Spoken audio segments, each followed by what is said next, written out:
America और Europe भर में ओवरसीज पाकिस्तानी 92 न्यूज के गर्विदा।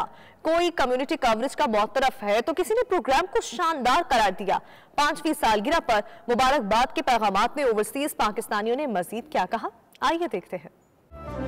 92 न्यूज़ यूके को 5 साल मुकम्मल होने पर बहुत मुबारकबाद पेश करता हूँ। 92 न्यूज़ यूके बैरून मुल्क पाकिस्तानियों के लिए इंफॉर्मेशन का एक बहुत बड़ा जरिया है, बहुत अच्छा काम कर रहे हैं। मैं समझता हूँ कि टीवी 92 ने उसमें पूरा अपना किरदार अदा किया है और हमारी आवाज़ को न सिर्फ यूके में बल्कि पूरी दुनिया में बताया है ताकि हम इंसानियत की खिदमत कर सकें। बहुत शुक्रिया और आपको बहुत बहुत मुबारक। यूके 92 जो चैनल जो HK हाई डेफिनेशन चैनल है और ये बड़ी पेटेंट खबरें पेश करता है, बड़े फैमिली प्रोग्राम पेश करता है और यूके में बड़ा फेवरेट है, तो हम लोग इसको बड़ी बाकीदगी से देखते हैं और इसे इंजॉय करते हैं। I wish you all the best.